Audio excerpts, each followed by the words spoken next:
Everybody, please go ahead. If you can mute yourself, just be conscientious of your background noise. Jan, we're going to start with you, so don't mute yourself. If you can get us started with the invocation, please. Right. Gracious Lord, we do give you thanks for this day. We give you thanks for the opportunity we've had to gather together to prepare for this meeting. We give you thanks for technology that works. And we give you thanks that you've given us this time to be together. Lord, it is your will that people work together to figure out ways to work closer together.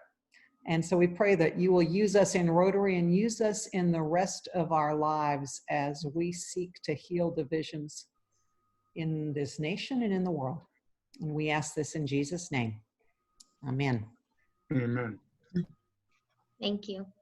Cynthia, I see that you are unmuted, so I'm going to have you do the pledge, please. Oh, can you lead us? All right. I was just going to go mute myself, but that's all right.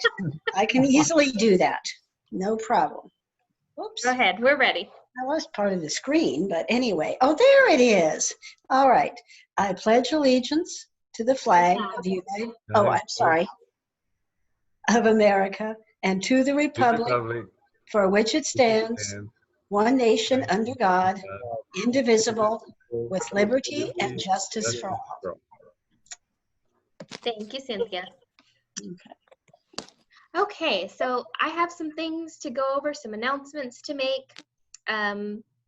Y'all received tons of emails from us the last couple of days about this and that, and I want to make sure that you at least opened the ones that I sent you, or that you have an opportunity to receive that information at our meeting today. So the first thing I wanted to talk about was our installation dinner. This is going to be next week on Tuesday, June 23rd. We will not have a regular noontime meeting because we're going to have our officer installation dinner. This is going to be at Texas A&M University, Kingsville. It's going to be in the Student Union building. The exact room number has not been selected yet. We're going to be waiting to see what our total size is going to be and what space we're going to need. But it'll likely be right around the hallway from the ballrooms, and people will be there to direct you on where to go. I wanted to go over the specifics of what's expected that night. So we will open the doors. We'll have them open at 5:30. You'll be welcome anytime at that point on, but officially at 6 o'clock. Upon entry, you're going to want to sanitize your hands. It's going to be available for you to use. All of our members are encouraged to bring and wear their masks when they're not eating or drinking. And we are required by the university to fill out some forms before you come onto campus. And I've sent out that, but once you register, I will also send it to you via DocuSign so you can fill it out ahead of time. And it goes over basic, it goes over your self-assessments. So have you traveled? Do you have fever, cough, shortness of breath, all of those symptoms? And they want you to self-assess before you come in, and that you're agreeing that you're not in that situation, and that you will need to sign that, return it to us before you're allowed to come into that installation dinner. Every person, whether you're a member or a guest, will have to complete that, so just keep it in mind. And the purpose of this is just to be sure that everybody's taking the proper precautions, but in the event that something happens where one of us or somebody we know contracts the virus, that they're able to do the tracing. And so that's why the university has to have us complete this as part of their compliance. Also, just some tidbits of information you should know about the installation dinner. We're not doing a full sit-down dinner like we usually do. The bar will be open the entire time, and we are going to have a heavy hors d'oeuvres, which will be available the entirety of the event. And we're going to do our regular introduction of the new members. Justin's going to have some fun-filled items for you. He talked about bouncy castles and slip and slides. We had to rein them in a little bit, but just know I'm sure it's going to be tons of fun. Does anybody have questions or concerns about that event that they would like to address here? I'm more than willing to answer any questions anybody has. This might be a silly question, but and I may have missed it, but what are we wearing? Just business attire? Yeah, wear whatever you're comfortable in. Wear what you wore last year, Dawn. Well, save yourself a shopping trip. I wasn't there last year. No, anything that you would typically wear to a regular Rotary Nice. meeting is perfectly fine. No need to get the tux out, but we're not going to shame you if you feel like dressing up. You haven't been out in a while. Put on that suit and tie. We'll see you. Dawn, break out your tiara. But just remember that it's not a Zoom meeting, and so you should probably wear pants. Definitely wear pants. All right, did anybody else have any questions? I sent out the link for registration. It's also available if you go into the website on the calendar. They'll have an event registration there as well. Register yourself, register your guest. I'll get those forms to you, and then you'll be all set. I thought that, did you have a question? Yeah, okay, so you say you're going to send the forms out on DocuSign, and if we send that back to you, that will be the one that we'll have, or do we need to bring one hand signed? That'll be the one that you need. The DocuSign one is acceptable. If for some reason you can't complete on DocuSign, you don't have a printer, something to that effect, that's fine. We're not going to encourage you to do it at the door, but we will have some available for you to complete before you come in. Okay. What I'll do is I'll try to have a checklist of who has completed it, and then we can have copies at the door on a clipboard for y'all to sign, so that you're not turned away just for that. But we'll try to have it all lined up for you. Okay. Thank you, Brenda. Any other questions about installation dinner? Probably the best place to park is going to be behind the Student Union building, but there's also across the street a metered parking, and that'll be available as well. Great information. Thank you, Crystal. Okay, so let's go into our back to regular meeting on June 30th. That's going to be my last lead meeting. Then Justin's going to be taking over. It will be hybrid, so those of you who want to participate on Zoom can do that, and those of you that want to come into Cherry Tree, you have either option. We will set up the big screen at Cherry Tree. Be patient with us because it's going to be the first time we're doing it. We will not have a speaker that day because we want it to be all about fellowship and everybody getting back into the groove of things. We will have a Q&A session available, so Jadine and Susan, if you decide to do Zoom that week, we'll have a period of time where we'll connect with you and let us do back and forth questions so you don't feel like you're just watching everybody sit around and talk. Does that help, Jadine? Are you worried you're going to be excluded? Okay. So let me go over some specifics about that meeting. Again, we're going to have a sanitizer at the entry. We're encouraging members to bring and wear masks when they're not eating or drinking. Maintain social distance as able, and we're going to be spacing out the tables. So those 6 top tables, we're going to be sitting in a V configuration, 2 at the end, 1 in the center, and then 2 per table on the smaller tables. One thing that I would like all of you to be considerate of is that every member is going to have a different level of comfort as far as being approached for interaction. So be conscientious for that. You know, don't go in for a hug when they're going like this and walking away from you. Just be very intuitive when it comes to that kind of thing. There will be no food, drinks, desserts, or utensils that will be laid out on the table. So it's going to be a little bit different. The Cherry Tree staff will serve us all individually. So when you get there, they'll ask you, they'll automatically bring out your plate because the options will be the same as if it was a buffet. And then they will provide you with your silverware, ask you for your drink, and if you're gonna like dessert, and then all those things will be brought to you. Let's see here. Members will not be charged for any of our meals on June 30th. It's gonna be a freebie for the club. We have some surplus funds sitting around, and we've already pre-billed for this quarter anyway, so we're not going to be charging for meals that first day back.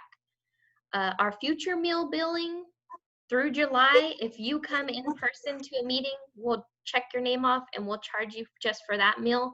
We won't charge you for the whole month if you're not going to be there or if you're participating on Zoom. In July, the board of directors will be meeting so that they can have additional conversations about how we bill things for meals in the future. It's a conversation we've had several times that we realize needs to be adapted, but we're not quite there yet. But just know that we're working on it. If anybody has suggestions, we'd love for you to attend our board meeting, our next board meeting, so that we can come up with some solutions. And I would also say that, you know, if you have a novel idea of how we can handle meals, I mean, you can just type up an email and send it to us also. I mean, this has kind of almost always been an issue. And so if you have a brand new idea that you think might work, send us a message and we'd be happy to entertain all those. Joe, I got your message about the regulations being emailed. I did send those out on yesterday. At 4 o'clock, you should have received 2 emails. If you did not get it, or if it's going to spam, let us know so we can get our Club Runner email checked. The last thing I wanted to talk about with club meals is if you know that you're not going to be coming in person, that you're going to be attending on Zoom for a while, that's perfectly fine. We respect that decision. And I would just like you to let us know, because it makes our billing life a whole lot easier if we put you on a technical leave of absence so that we know, okay, Brooke can't come for this, and this month. She's going to be on a leave of absence through September, even though sadly she's not going to be with us through September. And we'll just note it. So if that's your case, just let us know and we'll put that in place. Does anybody have any questions about our first meeting? Understand that service is going to be slower. Things are going to take a little bit longer for us to run in the meeting just because we're going to have more interruptions. Be patient. We'll get more efficient as we have more of these. And the hybrid situation, we're going to find out what works and what doesn't, and we'll make changes to that as well. Okay. All right. Let's see what else we got on the agenda. Already talked about mark your calendars. Brooke, you got an event coming right around the corner. We got an invitation here. You want to tell us a little bit about that before our guest speaker comes in? Hi, guys. So, yes, you guys did get an invitation. It's for our change of command. That's going to be July 2nd at 2 o'clock. And it is a virtual link to the live streaming of our change of command. So I'm sure that the powers that be, also known as Ruth, will send out the information on how to get that link and to follow along on the live feed. I will likely have programs for anyone that would like to have a program. You're welcome to reach out to me personally. If Ruth wants to have me drop off some programs so you guys have a hard copy in your hand, I am happy to do that. I just got the paper in today, so we'll be printing this week.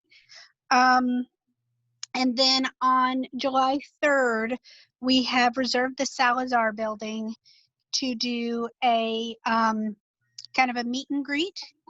And I'll be scheduling different groups for that so that we can do social distancing and do, it's a meet and greet Spitzer farewell type situation. So I'll be getting those details out to Ruth. So hopefully I can see your faces in person one last time on the 3rd. Thank you, Brooke. We look forward to seeing you. All right, Jadine, I'm going to give the floor to you now so you can introduce our guest speaker, and I'll let you know when we need to come back to a little bit more Rotary business towards the end of our meeting. All right, thanks, Ruth.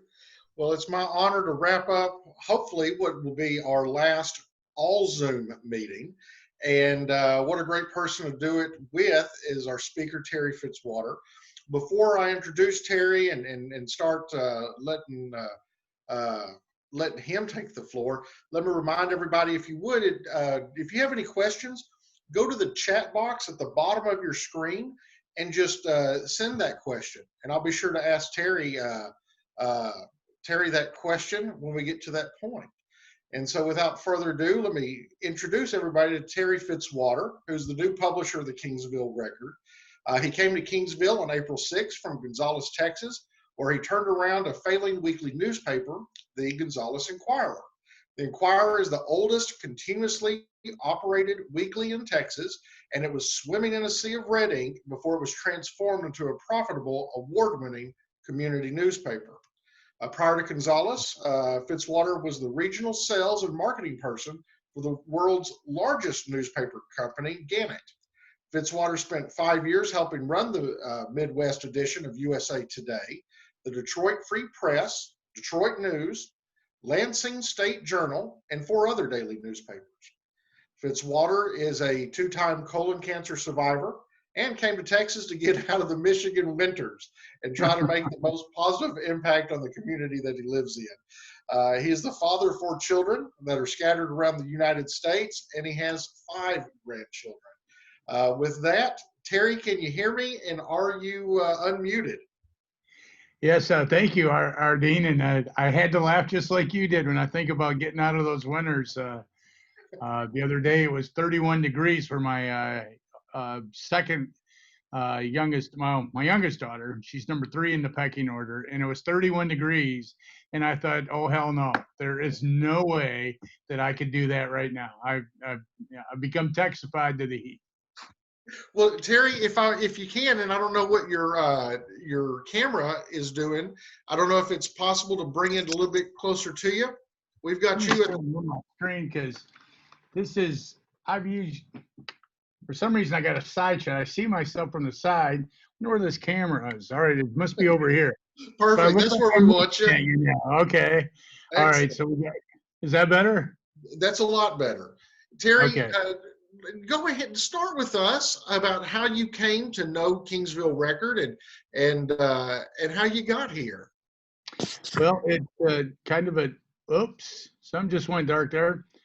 Can you still hear me? We can hear you and see you. You're good to go with us. Okay, very good. Well, I came here, like you said, from Gonzales. I was not looking for another job. It took a long time to get the Gonzales paper turned around. It was making a lot of money. When I left, we had a lot of money in the bank, didn't know anybody. In about I'm not counting, but in 748 days from today, I turned 65. And I was kind of looking at that day, the Medicare kicked in, and I got a call from the president of the Texas Press Association. And he said, hey, we got a call from Kingsville, Texas. The paper there is about to be closed down, and they're wondering if I knew anybody that would be interested in going there. Now, I had never been to Kingsville.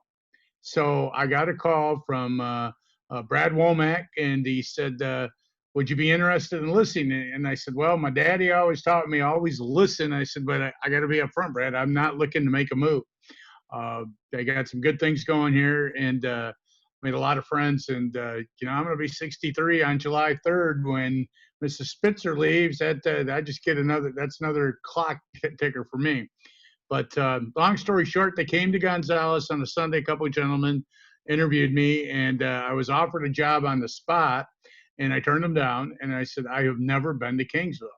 I said, I thank you. I'll go to Kingsville because they had offered an opportunity to have ownership interest in the paper.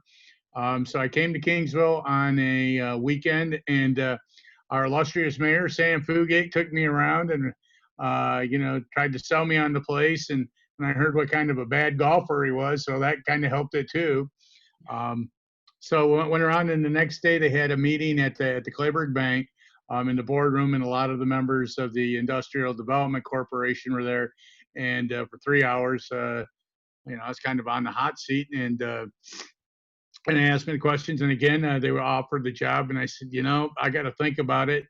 And then on Monday, I got a call, and they said, look, you're our guy. We've done some checking on you. Despite all the skeletons in your closet, we still want you.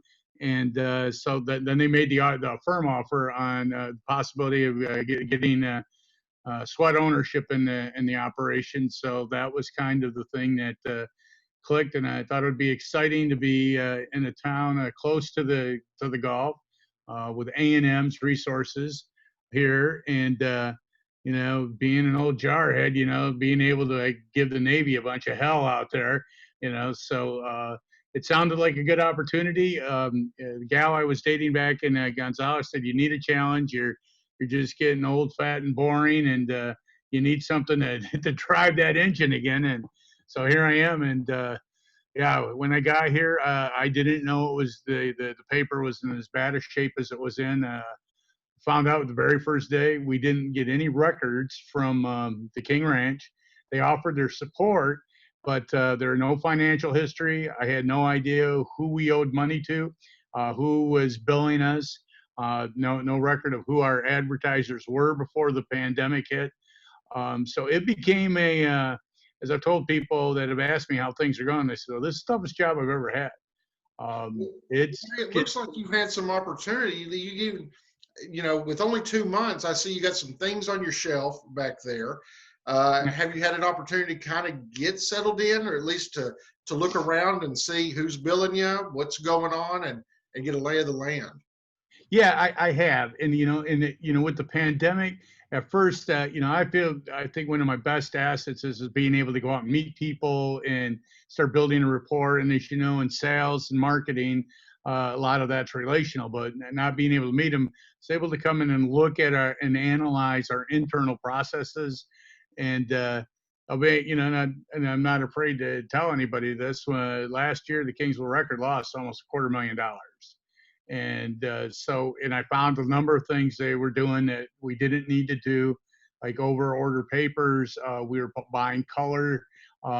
Somebody was under the impression that we could run 8 pages of color for free when it was only 4 pages. So we were spending $200 to $400 a week on color that we weren't getting paid for.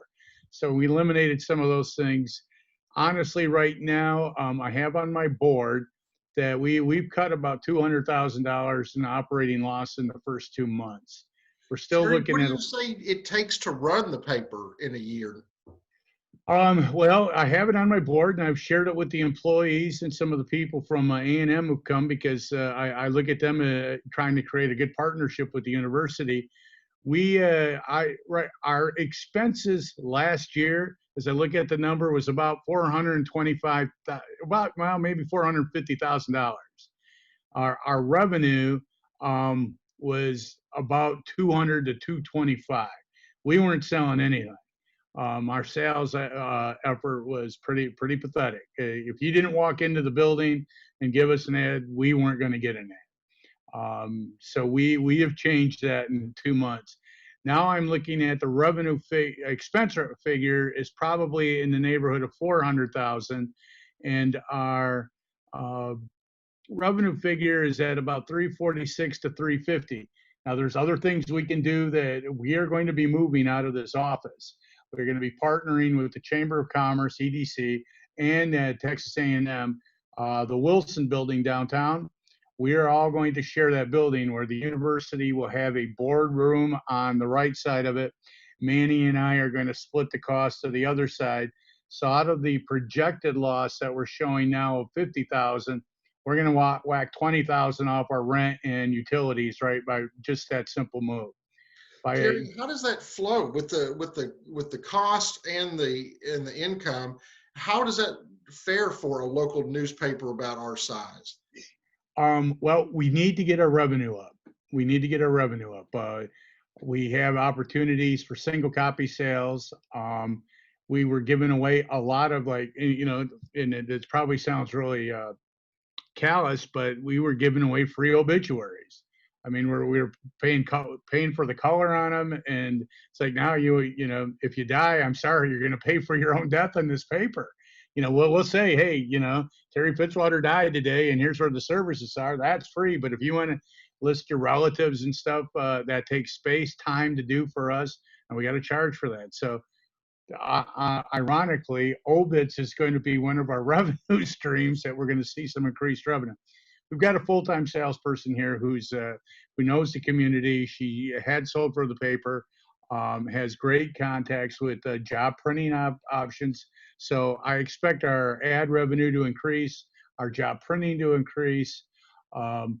We will have, we're going to have some other stuff that we're doing, right? We don't do anything real exciting. You know, we'll do the stuff for the ranch hand weekend, the football edition. Those are all big things, but there's other things that we're going to do down the road once we get out of this pandemic. We're going to put, and I'm working with Janine and Manny. At the end of the year, we will put out a glossy single piece that'll be like a directory of everything that's here in the city, but it will also be a tourism place.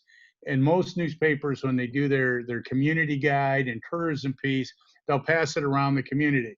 I don't think we need to do that. We're trying to bring people here, so we will put these in all the welcome centers in the state of Texas. We did it in Gonzales, and it grew our tourism over there by 21%. Just people picking it up, finding out what our community was, and actually brought a couple jobs into the small businesses to the community. So we'll do that. We got some other revenue ideas. I would, hopefully, if we don't go back and see a lot of spikes in the COVID stuff, by the end of the year, we're going to make money. I guarantee it. Gary, we can already see some changes in that. One of the things is, I do see the obituaries in this last one in full spread. I've also noticed a few more opinions. What's your opinion of an op-ed and an opinion page? And are you hitting it hard, or what's the goal there? Well, one, we want to get more engagement in the community, and one of it's going to be through the newspaper. We're actually doing an analysis now. We have an intern from the business school at A&M, and we're looking at our social media platforms. Having worked for Gannett for all those years, one of the things I've learned was that people will go to various platforms to get their information. How I get my information is going to be definitely different than how my young reporter here does, or some of the ladies that work for me here. They're going to, they might use YouTube, they might go to Instagram. We don't have we have a very strong Facebook presence, very strong. And we have our website has a lot of engagement, but those other platforms, we don't do anything with them. Well, we're going to, and we're going to bundle stuff, even create online programming and live streaming. So, hey, we might come to talk to you, and for 10 minutes, we're going to have a live streaming program talking about what does J-Dean do? What does the Rotary Club do? What is, what's going on in economic development? Who are the new professors that are getting all these awards out at Texas A&M? So those are the kinds of things you'll see from us in the future as we get our feet more on the ground and I start meeting more and more people. And we had a reporter leave suddenly because, quite honestly, he was having a hard time dealing with the school board. He covered the school board here in Kingsville, and it just stressed the hell out of him. And he walked in one day and he says, "I'm mad as hell and I can't take it anymore. I quit because I can't deal with those people." So, so I'm out there looking for another reporter, but I'm stepping in. I've covered some stuff in Bishop. I'm covering the Kingsville City Council. Just getting out to meet people in the community. I did the story on the Black Lives Matter, interviewed the organizers. So by me getting out covering things, I'm meeting people and kind of getting a better feel for the community.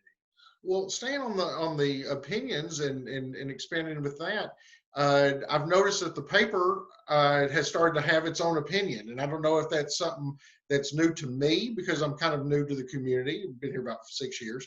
But what is the process with our local paper when we arrive at that opinion? Is there a board with the editors, or is it or is it what's on Terry's mind? How does that work? You know what? It's kind of like politics in America today. Whatever the president wants, he says.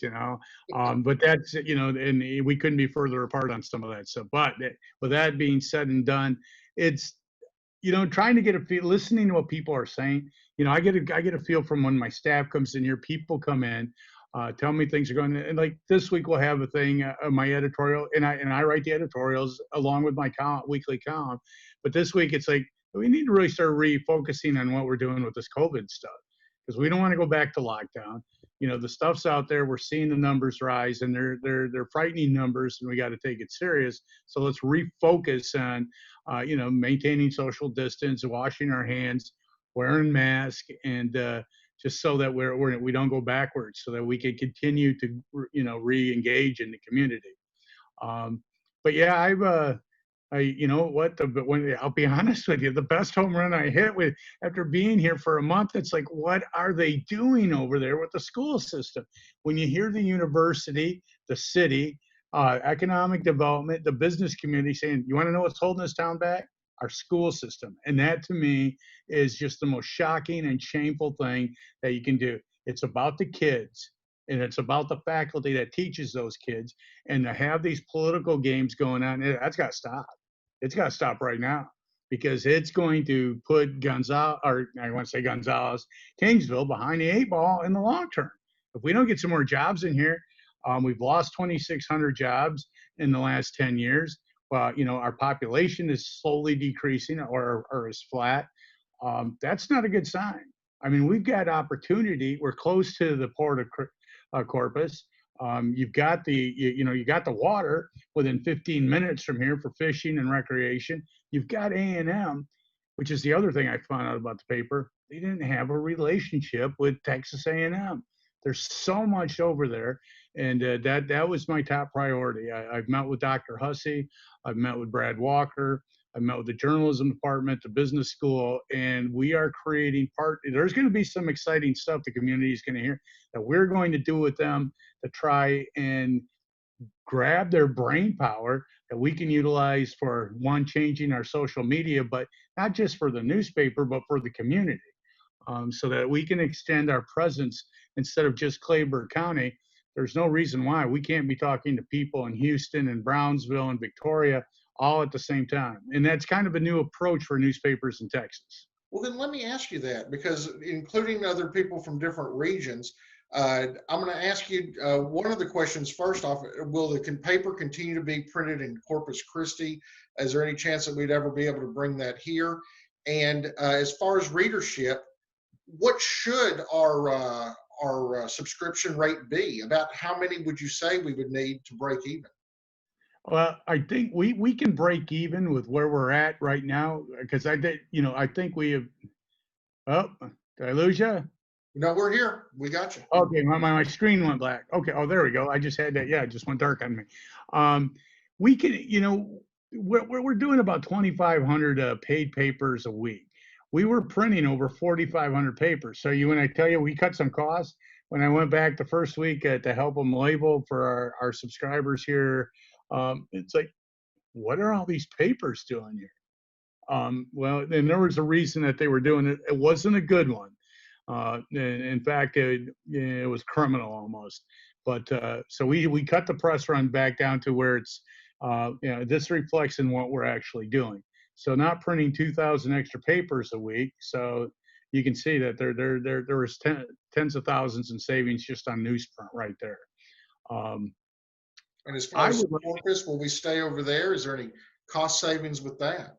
Well, there is, because they were printed in Beesville before, so our printing has gone down about 30% from where they were in Beesville. And I guess that they're telling me that the quality is better. But I tell you what, I've seen some papers that have come out since I've been here that we've already had a couple issues, and have talked to the people up there. And being a Gannett paper, when I first started talking to them, they started giving me the the Gannett speak, and I said, oh, no, I'm cutting right through that. I know how this works, boys. You guys used to report to me, and this is unacceptable. So they're working on some things, and actually we're working on changing a couple of internal things. I don't understand why. Right now we're putting our paper to bed today. So at 3 o'clock today, our pages go up to the printer. They don't print us until tonight, and they don't insert us until tomorrow morning. So tomorrow I send a guy up to Corpus. He picks the paper up. Before, he was bringing it directly back to the newspaper. And then Thursday we went back up to Bishop and Driscoll and delivered papers there. Well, now on his way back, the driver's dropping papers off, so we get a few more single copy sales early. But and then we don't come out till Thursday. So we're working with the caller now to print on Wednesday afternoon so we get the latest news we can, have an extra day for advertising, because now, I don't know if it's the Kingsville tradition, but people will call us on our deadline at noon on Monday, 2 in the afternoon. Well, hey, we can't do anything. Well, after the weekend, hey, now you got all day Monday. If you got something to do, or you thought about, or, we came up with an idea, we got Monday now where we can sell, where before we were done on Friday. So we've got more time for news and we got more time for advertising. So we'll print it Wednesday, pick it up Wednesday night. It'll be on the street Thursday. Do you think there's any chance that, as far as mailing our editions, because most of us get our papers mailed now, would those come out of Corpus directly, or do they still need to come and be labeled by us and then mailed out? Yeah, we have to do it here. Corpus doesn't have which surprised me being a Gannett newspaper, that they don't have a labeling machine and could handle it there. But by postal, the way the post office works, yeah, we're going to print it there, bring it back here. And we just have to have it at the post office by 5 a.m. Thursday to get it in the mail. So that is not a problem for us. But extending our deadlines back 24 hours and getting fresher news and allow advertisers one more day to, they'll think about what they want to do, or something came up, they got something in the mail Monday, hey, there's a discount on furniture at the mattress factory. So that will help us, and it'll help the community as well. What a great opportunity. Speaking of opportunities, let me ask you this, because I've heard this question before, and it's about subscriptions. I get a subscription renewal in the mail, and I'm old school. It's never been a problem for me. I love cutting checks. I love putting a memo and writing my name on it. But some other people think it would probably be easier if there was like an automatic renewal, or they might be able to do that easier online. And it sounds like it would, why hinder me from giving you money? Any thoughts about the renewal process? Yeah, that's point well taken. Matter of fact, tomorrow we're having a meeting with our website people. I'm not real impressed with how we've been treated there. They were charging us $700 a month for our website, and we're doing all the work. So tomorrow at 4 o'clock, we have our initial meeting with them. They've agreed to cut our cost on maintaining the website by $500 a month. So there's $6,000 right to the bottom line there. But we're going to have more dynamic stuff, more videos, but there will be automatic billing. There will be stuff where you can pay online. We have some of that stuff there now, but it doesn't work all the time. I've been here about 9 weeks, and I must have had at least 20, 25 complaints from people saying, hey, we tried to subscribe online, but it didn't work. And there's some glitches where they've changed stuff, and we were supposed to change it at our end. There was no notice. So we're getting that straightened out.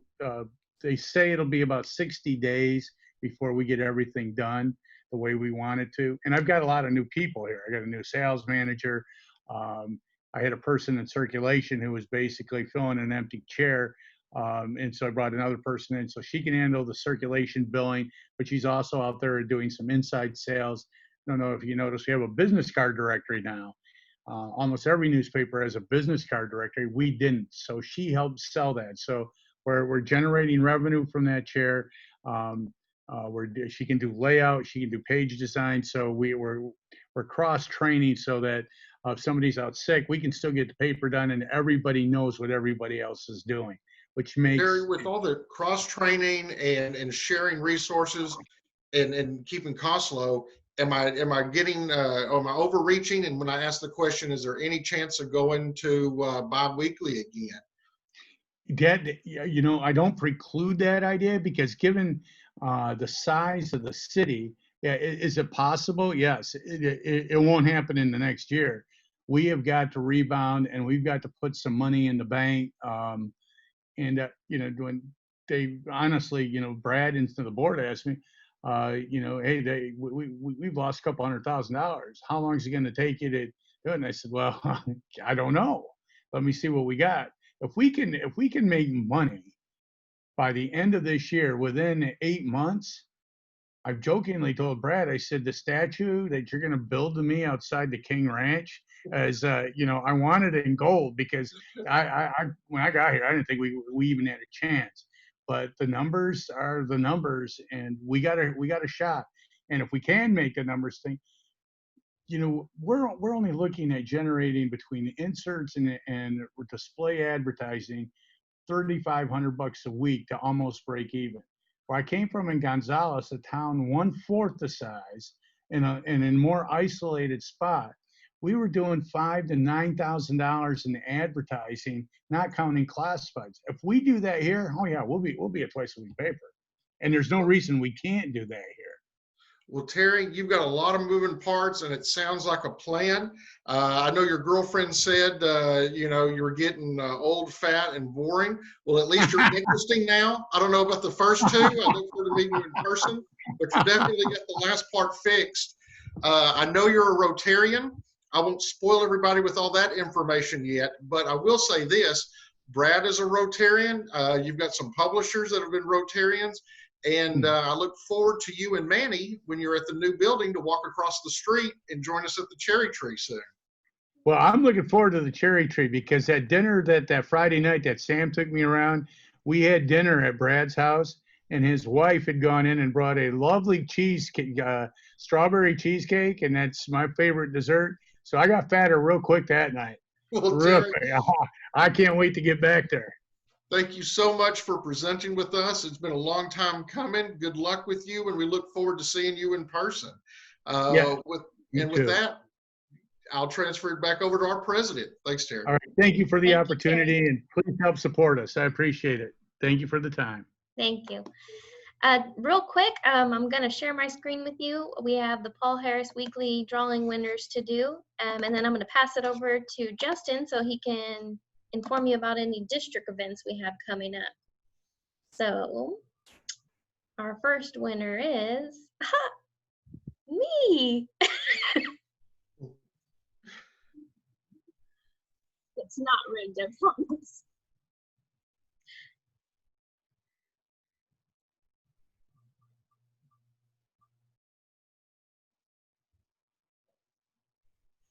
And Tinley. Brenda, if you'll just add them to the list. At our last meeting of the fiscal year at Cherry Tree, we'll be doing the quarterly drawing based on those names that we did on the spinning wheel during our Zoom meetings. And Justin, what do we got coming up? I know we've got some assemblies and other opportunities to participate in Rotary. Yes, thank you, Ruth. And so you should be able to see my screen now. And if you've been tuning in for the past couple of weeks, you're familiar with our little calendar here. And so starting off today, we have our third district assembly part. And today is on membership engagement and public image. And so we will send out another email invite to register for district assembly today. You do have to register, but everyone is welcome. And we have another few district assembly parts coming up.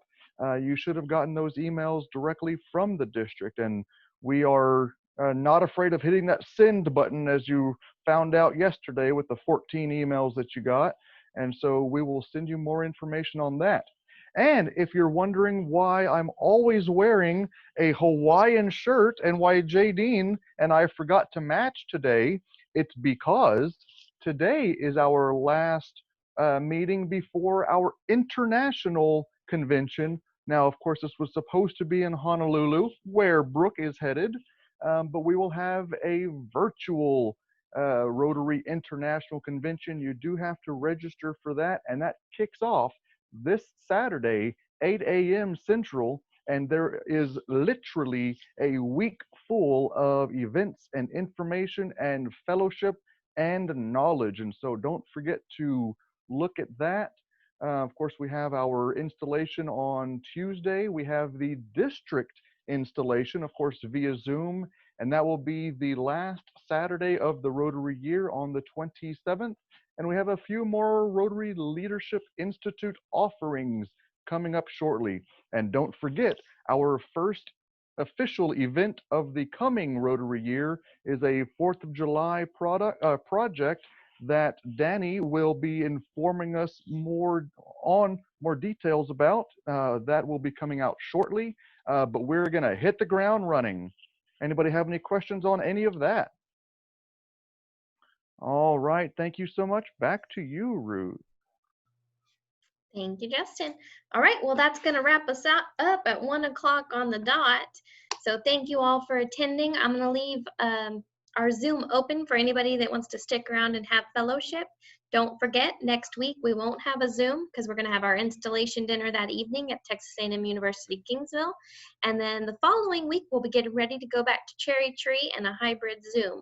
If anybody has any questions about how all of this is going to happen, or something comes up that we didn't talk about, just send me an email, give me a call, and we will discuss it. If not, it was a joy seeing you all, and I can't wait to see all of you in person, whoever's going to be coming to installation, and we'll talk to you later. And one more announcement. The reason that Brenda and Gary are together is that we have some on-the-job training. Gary has graciously agreed to step in to fill the coming secretary role, and so we give a hearty thanks and laurel wreath to Gary for that. That's awesome. Woohoo! Thank you. And if anybody wants to stay and ask any questions about the change of command or the event on the 3rd, you're welcome to ask me now. Brooke, what time